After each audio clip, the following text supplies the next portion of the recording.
Welcome back to another day of farming with family.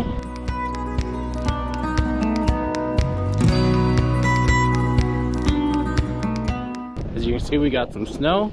There's not a ton on the level, but it kind of blew around and there's drifts here and there, but at least we have a little ground cover so our moisture doesn't keep going out of the soil. So there's a little bit left over for the spring. And what do you know, the snow plows even going by already. Sometimes they don't come for 2 or 3 days after the storm. Even though it's pretty cold out, it's still around -8, but there's no wind and it's super sunny. So it actually feels halfway decent out here today. Get the cows some grain today. Check on their water. Check the little calves, make sure everyone's doing okay. You can see the cows are getting some warmth from the bright sunlight. Meringue has some icicles that are melting from the snow that's been on her back. So it's amazing what a little bit of sun and no wind does for everyone. My tank heater's doing its thing today. Kept it thawed over there. All this water is thawed, so we just got this layer of ice about 6 inches thick, but that just acts as insulation, keeps it from getting cold easier. What do you think, Cinnamon?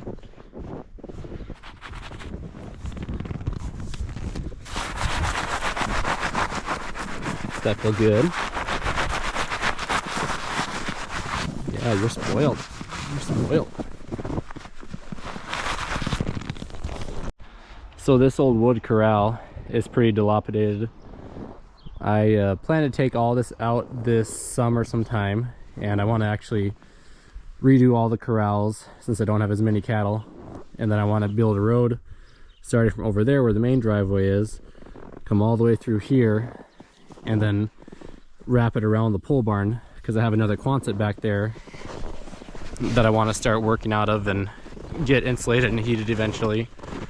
And then I can actually get a semi or bigger implements and tractors back there pretty easily. And then I will make the rest of my cattle corrals in this area. And then on that side of the pole barn, I'm going to make another road that goes up past the granary where we loaded that oats out of, and just have a nice big loop I can make so you can get a semi trailer in there pretty easy, not have to worry about getting hung up on something or stuck in a corner. These calves are happy. Got them some grain again. Dottie weathered the storm okay, didn't you? Just want to see grain now, I guess. No time for pets. Oh.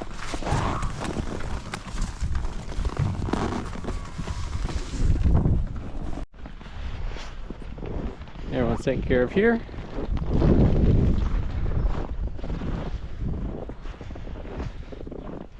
You can see the water the snow starting to melt off of them. The sun is an awesome thing. Doing some looking today. This is my sprayer. Shoop has their yearly sale, 10% off.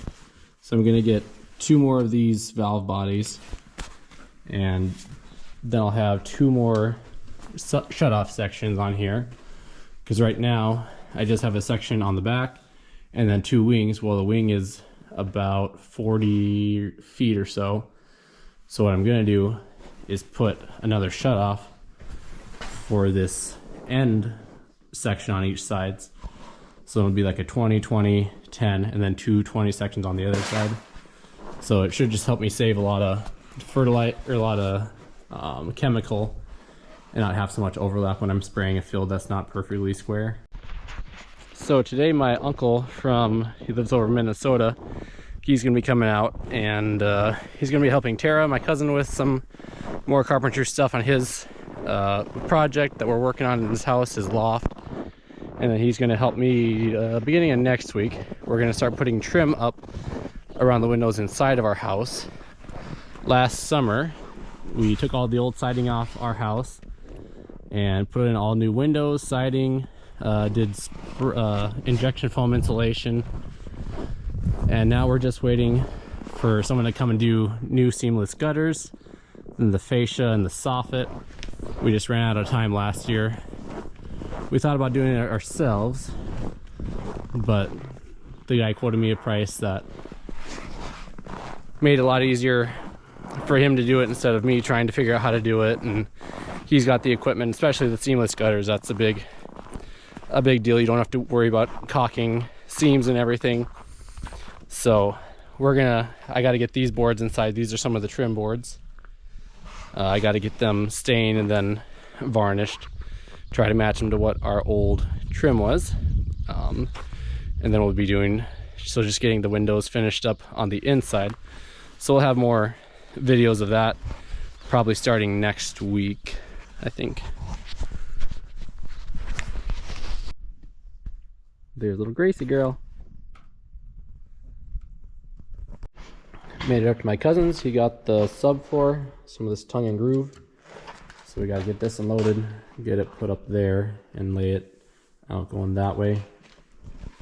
So we'll get that done. Then he's gonna put up a attic ladder to get up there for when he has to make a quick trip. Otherwise, he has a scissor lift he's gonna use to get heavier stuff, and then a forklift if there's a heavy pallet or something he can put up there.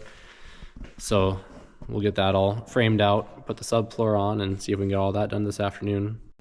Getting our first sheet put down. We're gonna make sure this one's all the way square as best as we can. This wall, when they built it, it's got a little bit of a bow to it. There's a little gap right over there. So we're gonna just try to keep this front edge as square as we can. First two are tacked in. Got them nice and put together. Seems pretty tight right there. Keep on going down the line.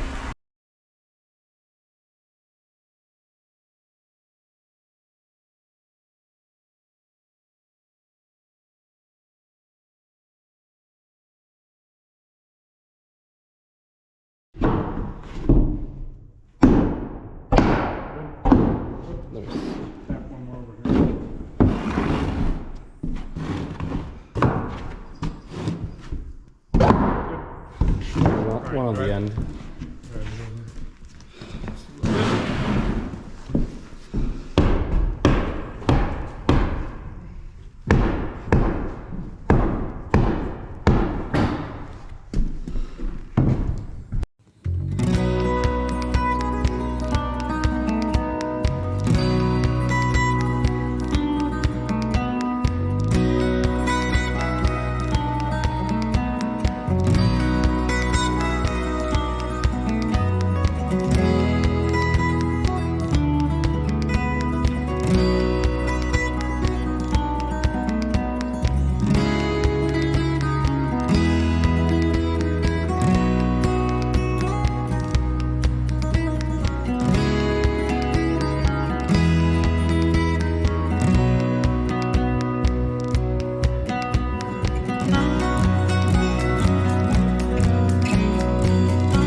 Going along, marking all the studs again, every 12 inches. Get the rest of these done. Good there.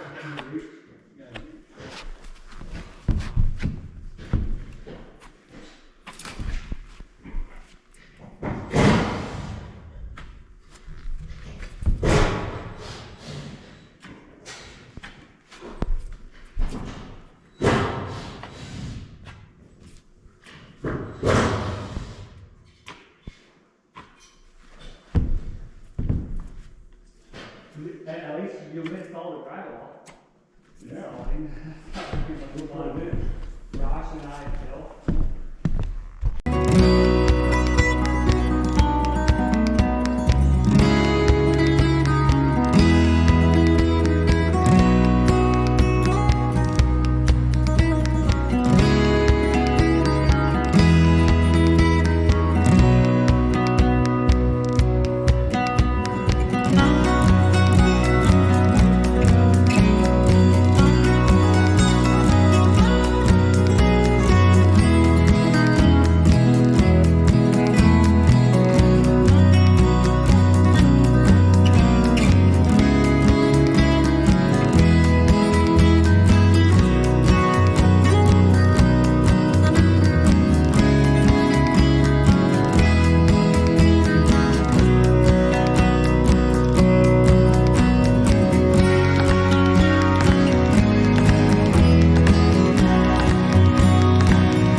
to the very last. This is where they're going to put in their attic ladder. So we're just cutting a piece of tongue and groove to fit in this last part. They're just measuring that over there, and we'll get that put in, and I think we'll call it a day. Well, what do you think of your new loft? It's nice. It's nice and strong. You can lift the whole car. You hold the car.